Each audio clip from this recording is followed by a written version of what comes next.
I'm working with the idea that our perceptions create our reality, that everything starts in our consciousness. And when I'm interacting with someone in giving them a healing, for example, that principle is true for me, and it's also true for the person who's coming for the healing. I have to hold my perceptions on the possibility of the one visit healing, and thankfully, over having done thousands of healings, I've seen it happen like that, so I know it's possible.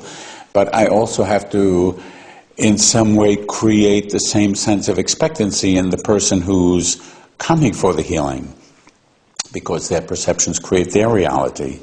And so there's an interaction between the healer and the healee, and there's a way to optimize that interaction to create the best possibility for the healing happening.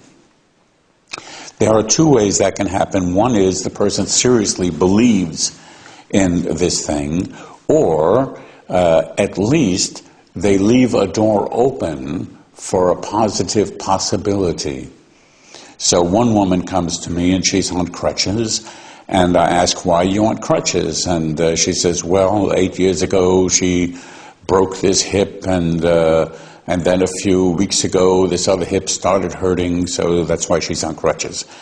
And I ask, what do you expect to happen here today? What do you want to happen? And she said, well, maybe when I leave here the other hip will hurt a little less. I mean, that was all that she expected, which I thought we can do better than that. So I asked her to show me how she walked without the crutch, just to see a before and after. And she was dragging herself around a bit painfully, you know, and I said, okay, that's just where it is now. We can see what it is after. So let's go into the other room for the healing. And she reached for her crutches, and I told her, no, you have to get in there without them. That's half the healing. And she looked at me, but anyway, she managed to get into the other room. And we did the healing. And after the healing, she stood up and walked around. She left carrying her crutches. And she got home. Her parents asked, where are your crutches? Oh, I forgot them in the car. She went out, bought a bicycle, roller skates for the first time in 8 years. So that's what's possible. You know, sometimes it's immediate. Sometimes it's more gradual. One woman here in Denmark came with cancer of the breast. She had been told on a Wednesday that she had a breast tumor and come back next Monday and we'll take off the breast.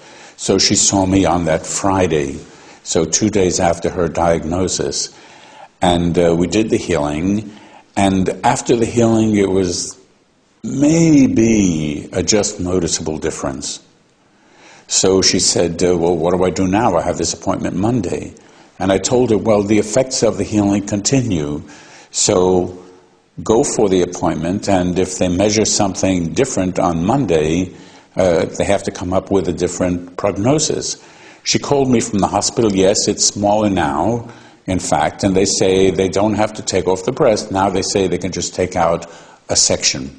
And they want me to come back Wednesday to do that. What should I do? And I said, well, go back on Wednesday, and because if it's smaller now, it's likely to be even smaller on Wednesday.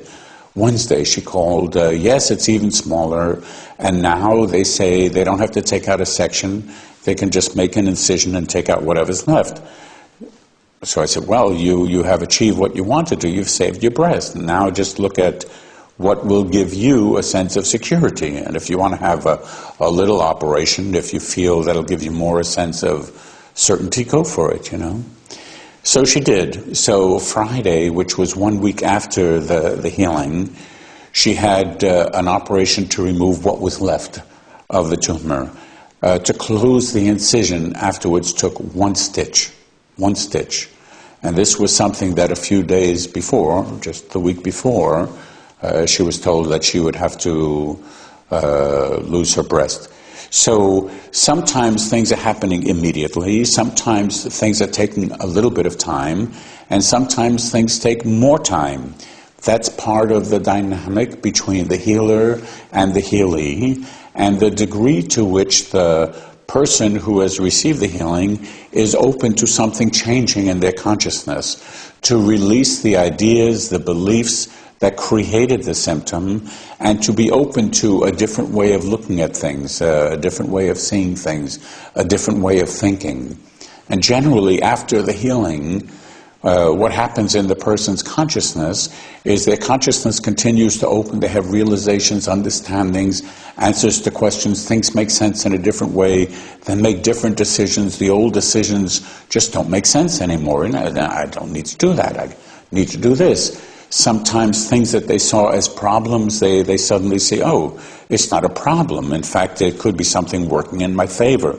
Or the solution to the problem becomes immediately apparent. Oh, the answer was there all the time. I was too busy seeing the problem to see the solution. So things happen in their consciousness, in their beliefs, in their perceptions, in the way things are happening around them. And as I say, that's a dynamic. That's not something fixed. So we may not say it will always happen like this. We can only say, what is the potential for that to happen?